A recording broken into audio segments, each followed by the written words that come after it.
Alright, first off, I want to give all praises, honor, and glory unto Yahweh, Ba'ashem Yahushai, Ba'ashem Kodash, double honors to the apostles and elders of Great Millstone who rule well. Shalom to the brothers in the highways and byways pushing his word in all sincerity and truth. The sisters, the believers, the helps, the hopeful elect. Shalom. This is the brother Iram from Jamaica camp, coming with another quick lesson. And, just an admonition, to myself first and foremost, as well as to the Akim, to be careful of idolatry. Our forefathers, us being under the curses, the cause of that was idolatry. In the past, what caused a lot of our forefathers to be put to death was also idolatry. As we know, idolatry is a sin unto death. And walking in this through being brought to this knowledge through the spirit and power of Yahweh Hashem Yahushai, we should definitely, avoid idolatry, on all fronts, and when I say avoid idolatry, meaning, putting things before Yahweh, the scriptures, putting doctrines before Yahweh Hashem Yahushai, as well as having certain mindsets. And I'm going to read an excerpt from the book of Second Maccabees, get a few scriptures. Hopefully this is edifying. This is Second Maccabees 12, and I'll start at verse 29. It says, "From thence they departed to Cytopolis, which lieth 600 furlongs from Jerusalem. But when the Jews that dwelt there had testified that the Cytopolians dealt lovingly with them and entreated them kindly in the time of their adversity, they gave them thanks, desiring them to be friendly still unto them. And so they came to Jerusalem, the feast of the weeks approaching.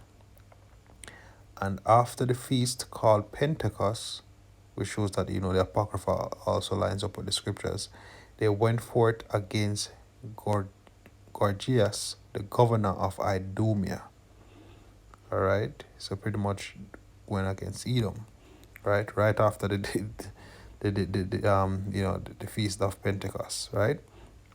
Now I'm gonna jump to just to give a little background right there. I'm gonna jump to verse 39.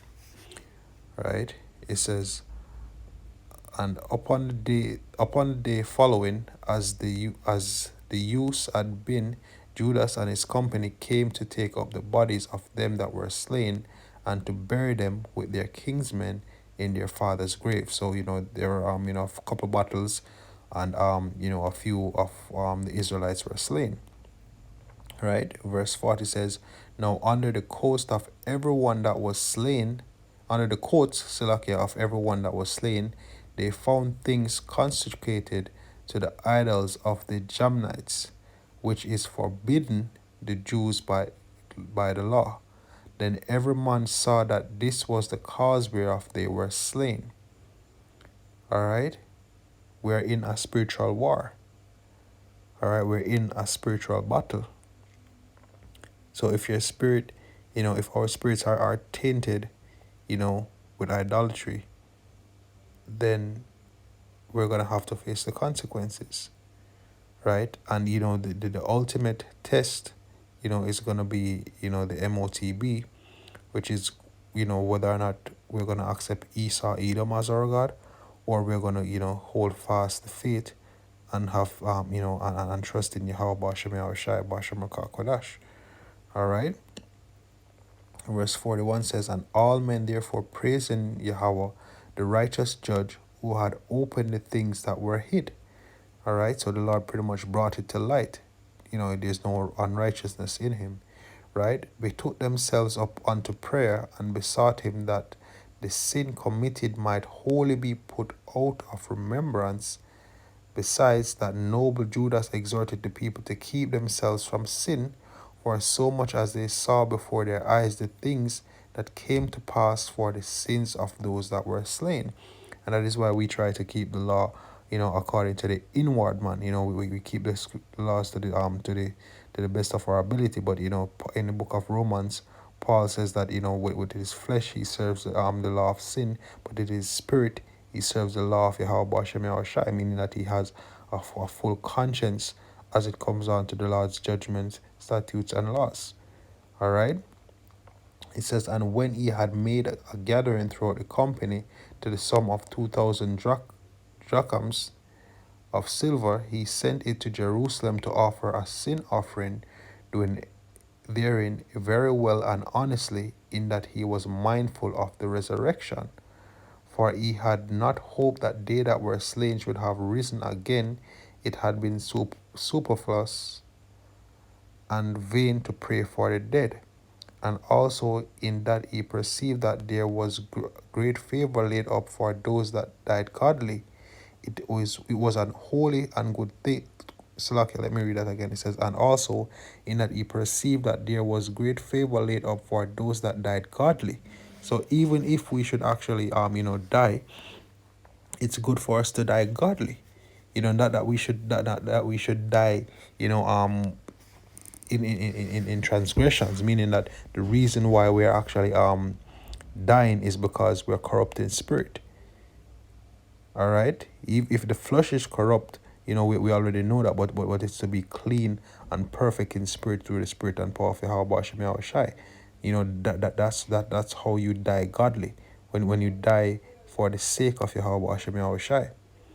Right? It said it was an holy and good thought, whereupon he made a reconciliation for the dead, that they might be delivered from sin. All right, and goes to show that there was a consideration of reincarnation right there, right? And also the fact that even when someone dies, because of their sins, we should actually take that as a lesson. We should take heed unto that, and pray the Lord to give us a spirit, to walk and live in His truth. All right. Now this is Colossians 3, and I'll start at verse 5. It says, mortify therefore your members which are upon the earth, fornication, uncleanness, inordinate affection, evil concupiscence, and covetousness, which is idolatry. All right. So if it's a case that we walk in the spirit, and pretty much we're committing idolatry, because they're going to actually cause us to go off. These are the things that would actually turn us from Yahweh Shem Yahushai. So we should mortify our bodies, but increase, in the spirit. The Apostle Aram Lab and various other brothers, did a lesson concerning growth in the ministry.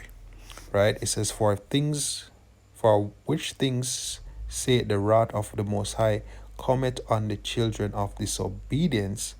All right. And that just goes to show that what the children of disobedience are idolaters, in which he also walked sometime when he lived in them.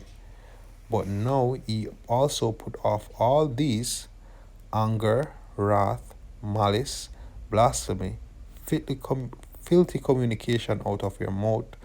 Lie not one to another, seeing that ye put off the old man with his deeds. All right, and have put on the new man, which is renewed in knowledge after the image of him that created him. All right, so we should actually be looking to get rid of these habits, working as best as we can to get rid of those blemishes in our spirit. It comes with what? Self-examination, right? It comes with putting your feelings aside, even when something feels uncomfortable, and follow through in following through Salakia, and following through with the with the spirit, following through with the guidance and the spirit of the scriptures. And of course, not us of ourselves, but that's the spirit that we should actually be praying for, and and exercising to the best of our abilities. All right. So we don't want to be the children of disobedience. We don't want to be the children of idolaters.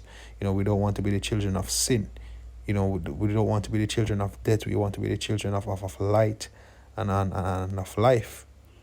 All right. So just a small admonition on idolatry, and in these times, how a few mindsets or a few things within our spirits which is considered as idolatry based on Paul writing right here.